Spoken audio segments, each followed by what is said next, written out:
दोस्तों, यदि आपको एक्सेल नहीं आता, कंप्यूटर की भी बेसिक जानकारी हैं और इनकम टैक्स के बारे में थोड़ा बहुत जानते हैं और फिर भी अपने इनकम टैक्स की गणना खुद करना चाहते हैं, तो ये वीडियो आपके लिए बहुत उपयोगी है। क्योंकि इस वीडियो को देखने के बाद आप स्वयं न केवल अपना इनकम टैक्स कैलकुलेट कर पाएंगे बल्कि प्रिंट आउट निकाल कर जमा भी कर पाएंगे। यदि ऐसा हुआ तो इस वीडियो को लाइक और शेयर कर चैनल को सब्सक्राइब कर लेना, अन्यथा डिसलाइक कर देना। तो चलिए, आज मैं बहुत ही सरल तरीके से आपको सिखाता हूं कि एक्सेल शीट के माध्यम से अपने इनकम टैक्स की गणना कैसे करते हैं। सबसे पहले आपको दी गई लिंक या एक्सेल शीट से Mukesh Chauhan income tax calculator 2024-25 को अपने कंप्यूटर, लैपटॉप या मोबाइल में डाउनलोड करना होगा। इसके बाद इसे ओपन करना होगा।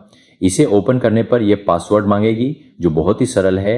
स्मॉल लेटर में ITC 2025, मतलब आई से इनकम, टी से टैक्स, सी से कैलकुलेटर 2025। पासवर्ड डालने के बाद फाइल खुल जाएगी। फिर आपको एडिट के बटन पर क्लिक करना है। इसके बाद एक्सेल शीट में दिए गए डाटा को भरकर आप अपने इनकम टैक्स की गणना कर सकते हैं। सबसे पहले नीले रंग की एक लिस्ट सेल दिखेगी, जिस पर क्लिक करते ही 4 ऑप्शन खुलेंगे, जिसमें से एक ऑप्शन आपको सेलेक्ट करना है। यदि आप पुरुष है तो श्री सेलेक्ट करना होगा, महिला है तो श्रीमती सेलेक्ट करना होगा, और यदि गर्ल्स है तो कुमारी सेलेक्ट करना होगा, क्योंकि इससे ही पिता और पति की हेडिंग बनती है। इसके बाद आपको अपनी व्यक्तिगत जानकारी भरनी होगी, जैसे नाम, पिता या पति का नाम, पद नाम। इसके बाद फिर एक नीले रंग की लिस्ट सेल आएगी। इसमें 2 ऑप्शन है, नॉर्मल इंडिविजुअल और सीनियर सिटीजन।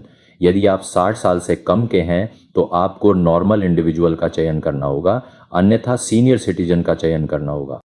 इसके बाद अपने स्कूल का नाम, अपने संकुल का नाम, अपने DDO का नाम, treasury code, pan number, 10 number, basic पे, ग्रेड पे लिखना होगा। चूंकि अधिकांश लोगों की ग्रेड पे बेसिक पे में मर्ज हो गई है, इसीलिए उन्हें ग्रेड पे लिखने की जरूरत नहीं है।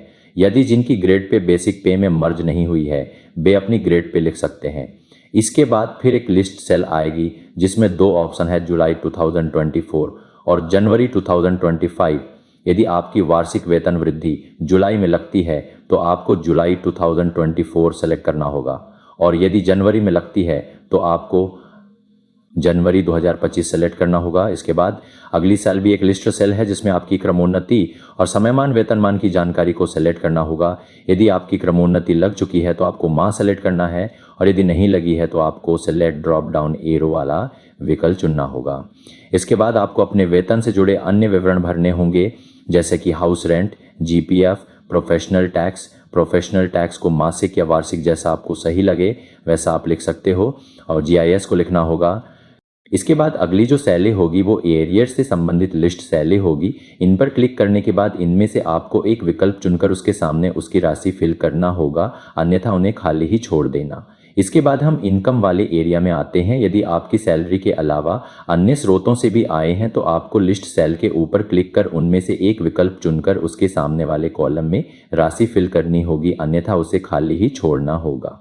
इसके अलावा यदि आप HRA की छूट लेना चाहते हैं तो यस चुनना होगा, और लिविंग सिटी टाइप को सेलेक्ट करने के बाद वास्तविक भुगतान किए गए किराए की राशि नीचे वाले कॉलम में दर्ज करनी होगी। यदि आप कम राशि दर्ज करेंगे तो उसके सामने ही एक पॉपअप मैसेज दिखाई देगा, जो आपको बताए कि यदि आपको HRA की पूरी छूट लेना है तो आपको इतनी राशि दर्ज करनी होगी, अन्यथा आपको HRA पर पूरी छूट नहीं मिलेगी। यदि आप बताई गई राशि दर्ज कर देते हैं तो ये पॉपअप मैसेज ऑटोमेटिक ही बंद हो जाएगा।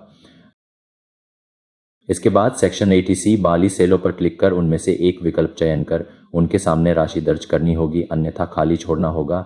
और अंत में अन्य टैक्स कटौतियों के अंतर्गत किए गए निवेश की जानकारी सेल पर क्लिक कर उनमें से एक विकल्प का चयन कर दर्ज करनी होगी। जैसे ही आप ये सभी जानकारी सही भरेंगे, ये शीट ऑटोमेटिक रूप से गणना करके आपको बताएगी कि पुरानी टैक्स व्यवस्था और नई टैक्स व्यवस्था के तहत कितना टैक्स बनेगा। यदि आप पुरानी टैक्स व्यवस्था के तहत प्रिंट निकालना चाहते हैं तो पुरानी टैक्स व्यवस्था के नीचे जो बटन है उस पर क्लिक करना होगा। नई टैक्स व्यवस्था के तहत प्रिंट निकालना चाहते हैं तो उसके नीचे जो बटन है उस पर क्लिक करना होगा। और यदि आप NPS डिवाइडेड और ब्लैंक शीट के तहत प्रिंट निकालना चाहते हैं तो उसके नीचे जो बटन है उस पर क्लिक करना होगा। अगर ये बटन काम नहीं करते हैं तो आपको मैक्रो इनेबल करना होगा, और यदि आपके कंप्यूटर या लैपटॉप में मैक्रो इनेबल नहीं हो रहा हो तो आप मैन्युअली रूप से भी प्रिंट दे सकते हैं। और अगर आपके पास प्रिंटर नहीं है तो आप इसे अपने लैपटॉप या कंप्यूटर में कोई भी नाम देकर फाइल को सेव कर सकते हैं। मुझे पूर्ण विश्वास है कि इस वीडियो को देखने के बाद आप अपने इनकम टैक्स की गणना स्वयं करने में सक्षम होंगे, क्योंकि इस इनकम टैक्स एक्सेल शीट को बहुत ही सरल तरीके से बनाया गया है।